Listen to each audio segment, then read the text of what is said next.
ओम शांति। भाग्य विधाता इस पुस्तक में हम पढ़ रहे हैं दादी ऑलराउंडर जी का अनुभव, जहाँ पे प्रभु के आश्रय पर विकारों की जेल से छूटने का यत्न करने के बाद उनके जीवन में और क्या क्या घटना घटित हुई। चलिए हम इसे पढ़ते हैं। मुसीबत अकेली नहीं आया करती।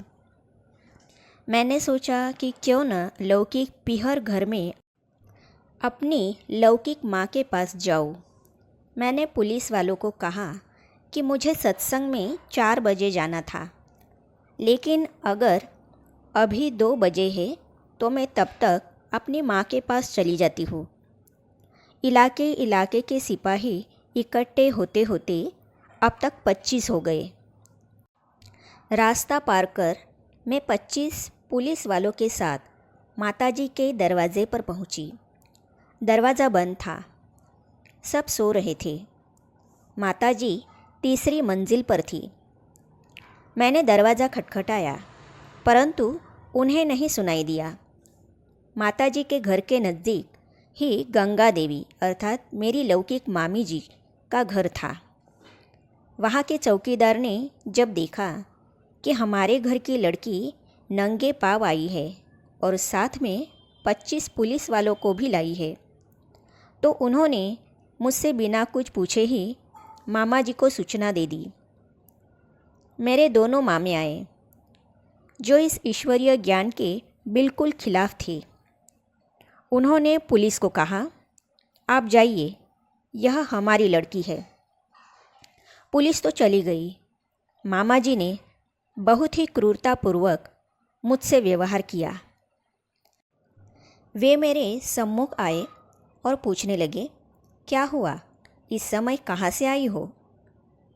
तुमने हमारी इज्जत खाक में मिला दी है। क्या यह शोभा देता है कि इतनी रात हो गई है और इतने पुलिस वालों के साथ आई हो? तुम तो हमारे घर की आबरू खत्म करने के लिए पैदा हुई हो। उन्हें मालूम था कि मैं तालों में बंद थी। वे कहने लगे कि अब अपनी जिद छोड़ो और जैसे वे कहते हैं वैसे करो। मैंने कहा, मामा जी, अब मुझे छुट्टी है, इसीलिए आज सत्संग में जा रही हूँ। घड़ी रुक जाने के कारण मैंने समझा कि 4 बज गए हैं, लेकिन अभी 2 बजे हैं। मैंने सोचा कि चलो अपनी बहन रुक्मिणी के साथ ही सत्संग में चली जाऊंगी। रुक्मिणी मेरी छोटी बहन है। पुलिस वाले साथ हो लिए थे, बाकी ऐसी कोई बात नहीं है। फिर मैंने दरवाज़ा खटखटाया। माताजी ने सुना और वह नीचे आई। मैंने मामा जी से कहा, मामा जी, आप जाकर आराम कीजिए, मैं ऊपर चली जाऊंगी और सवेरे रुक्मिणी के साथ ही सत्संग में चली जाऊंगी। मैं समझती हूँ कि यह भगवान अर्थात शिव बाबा की ही कृपा थी कि मामा जी जाकर सो गए। फिर तो ऊपर आकर माताजी को सारी दुख भरी दास्तान सुनाई कि कैसे मुझे इतने दिन उन्होंने तालों में बंद रखा। मैंने खाना भी नहीं खाया। यह सुनकर उनमें भी वैराग्य उत्पन्न हुआ। मैंने कहा, इतने दिनों से सत्संग में नहीं गई हूँ, आज रुक्मिणी बहन के साथ चलूँगी। हम ठीक 4 बजे घोड़ा गाड़ी लेकर कुंज भवन वाले मकान में पहुँच गए। कुंज भवन वहाँ से लगभग 14 मील दूर था। आखिर हम सत्संग में पहुँचे। नया जीवन। बाद में मातेश्वरी जी और पिताश्री जी से मिलना हुआ। मैंने उन्हें बताया कि आज मैंने आसुरी जीवन का त्याग कर ईश्वरीय जीवन बनाने का कदम उठाया है। आज मैं बीते हुए जीवन को इस ड्रामा की रील में समाप्त कर देने की प्रतिज्ञा करती हूँ। बाबा यह सुनकर मुस्कुराए। मातेश्वरी जी ने कहा, इसके लिए बहुत हिम्मत चाहिए। तुम्हारे लौकिक संबंधी आएंगे और फिर वैसे जोर जबर सितम करेंगे। माया भिन्न भिन्न रूपों से आएगी। इतनी हिम्मत है कि इन लौकिक संबंधियों की निर्दयता का, सितमों का, सब प्रकार की परीक्षाओं का सामना कर सको।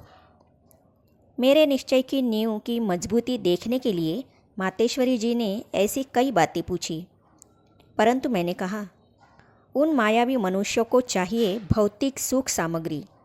मैं सब कुछ अर्थात धन जेवर आदि उनको देकर नंगे पाँव आई हूँ। ईश्वर से मिलने के लिए कदम उठाया है, तो आज मेरी यह प्रतिज्ञा है कि हे प्रभु, जहाँ बिठाओगे, जो खिलाओगे, जैसे रखोगे वैसे रहेंगे। यह सुनकर मातेश्वरी जी और पिताश्री जी मुस्कुराए। उस दिन से मैं कुंज भवन में रहने लगी। वह दिन मेरे लिए पुरानी दुनिया से मरने और ईश्वरीय दुनिया में जीने का शुभ दिवस था। अब उधर क्या हुआ? उधर अमृतवेले घर वालों को जब पता चला कि मैं वहाँ नहीं हूँ, दरवाजे बंद हैं, ताले लगे हैं, तो उन्होंने चौकीदार से पूछा। उसने कहा, मुझे नहीं पता।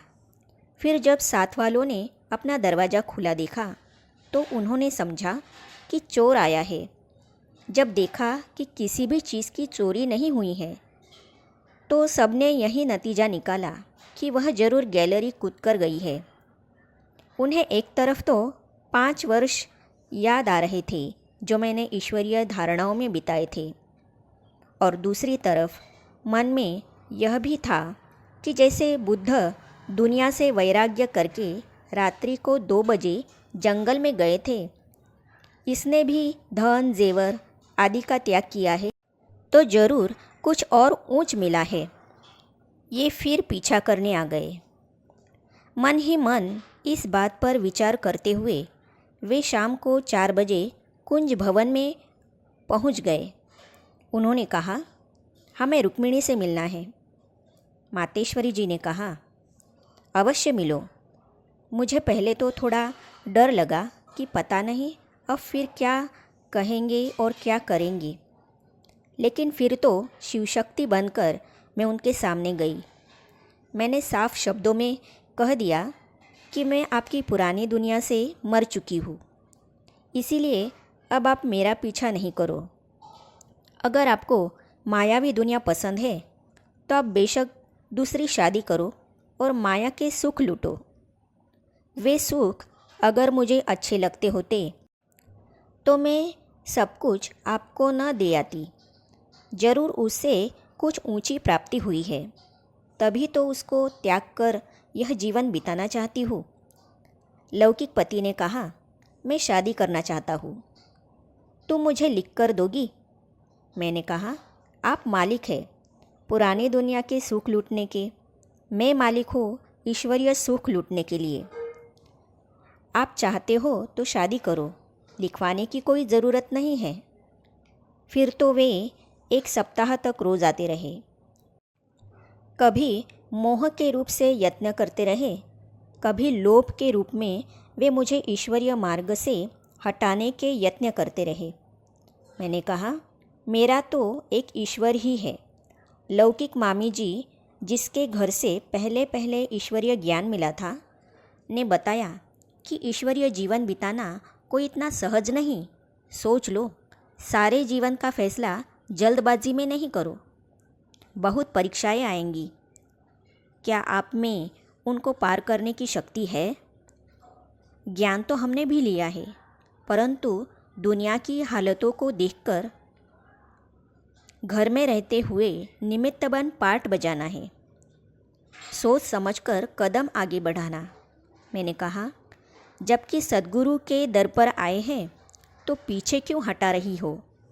आपने ही तो यह शिक्षा दी थी, सद्गुरु मिलने जाइए, साथ न लीजिए कोई, आगे पाँव धरिए, पीछे पाँव न होई। यह मेरा दृढ़ संकल्प है, इससे मुझे कोई हटा नहीं सकता। मामी ने कहा, यह तो मैंने सोचा भी नहीं था कि आप इस प्रकार चल पड़ोगी। अभी आप जोश में हो, कुछ होश भी रखो। मैं भी तो ऐसे चल रही हूँ ना। मैंने कहा, हर एक का अपना अपना पुरुषार्थ है। इस प्रकार 1 सप्ताह तक माया ने अनेक मोहिनी रूप दिखाए। आखिर मैंने ही उन्हें लिख कर दिया कि आप जो चाहे सो कर सकते हैं। यह थी देह के संबंधों से ममता टूटने की अंतिम घड़ी। सर्व का उद्धारक मेरा बाबा ब्रह्मा कुमारी दादी गंगे जी ने अपने अनुभव इस प्रकार सुनाए हैं। दादी गंगे जी का अनुभव हम सुनेंगे अगली कड़ी से। तो ये जानने और पढ़ने के लिए इस चैनल को सब्सक्राइब करने के साथ ही साइड में जो बेल आइकॉन है उसे भी क्लिक कीजिए, ताकि आने वाली सभी वीडियो और अब तक की सारी वीडियो आप तक पहुंचती रहेगी। ओम शांति।